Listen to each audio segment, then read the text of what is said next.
Now let's move on to the third method of data tabulation. That's a grouped relative frequency distribution. Grouped relative frequency distribution. Grouped relative frequency distribution is a variation of relative frequency distribution where the data is grouped into intervals or bins, and the relative frequencies are calculated for each interval or bin. So this is useful when dealing with continuous or discrete data that needs to be grouped into categories or get categories for analysis. So here is one example that you can see on your screen. Same the IQ example. So the IQ, the student IQs were grouped into 80 to 89, one interval, second interval is 90 to 99, and third interval is 100 to 109, and 110 to 119, 120 to 129, 130 to 139, and 150 and over. So each interval, we have calculated the frequency of each interval and we have placed it here. And then as we have discussed before, so then we have the relative frequency distribution, the group, the relative frequency distribution. It would be the individual interval frequency divided by total of the total count. So 3 divided by 24 would be the first value. The relative frequency distribution of 80 to 89 interval. Let's cross check here. So 3 divided by 24 times 100, and here is that 12.5, and that's it. Now one more just to confirm, 5 divided by 24 multiplied by 100, it's 20.833. Let's take 20.8, and one more, 6 divided by 24 multiplied by 100, and it's 25 exactly. So that's how. And the final one you have is a cumulative percent. It's very simple.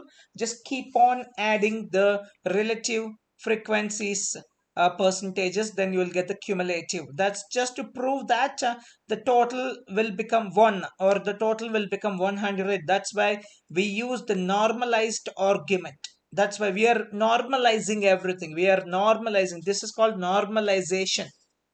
Okay, so 12.5 plus 33.3. Let me cross check the values just to prove in front of you, nothing much. So 12.5 plus 20.8, and that's 33.3, hence proved. Okay, so now let's take one example. It's a 3.3. It's grouped. Let me copy this.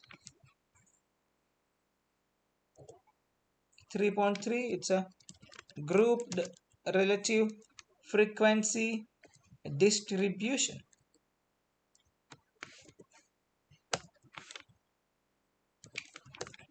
So let's take one more example. So this time I think it's better to go with the same previous example. So let me check. Let me copy only the data frame. This time I'm gonna say this data frame as GRFT, but I need to import pandas has been imported, and I need to import numpy also. Import numpy as np. That's it. So let's define the bins, or sorry, let's define the bin edges for grouping the data. So let's define the bin edges for grouping the data. So bin edges is equal to 20, 25, 30,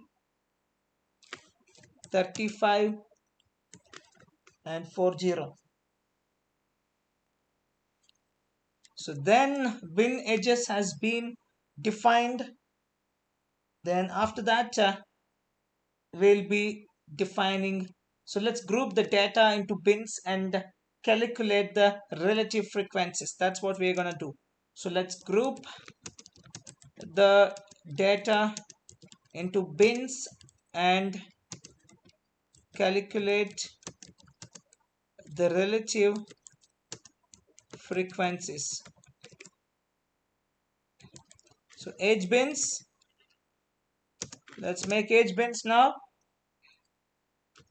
pd.cut, we have used this before, and dfg rft of age and bins is equals to bin edges. Sorry, that's it. Age bins is ready. So now let's go for the relative frequency distribution. Relative frequency distribution, let me put the group at the beginning so that we can have the differentiation. grp, yeah. So age bins dot, as usual, we'll be using value counts age underscore bins value counts.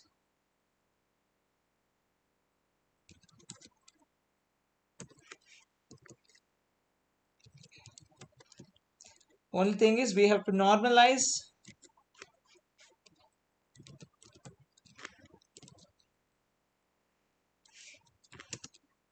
Then sort, I'm gonna give false.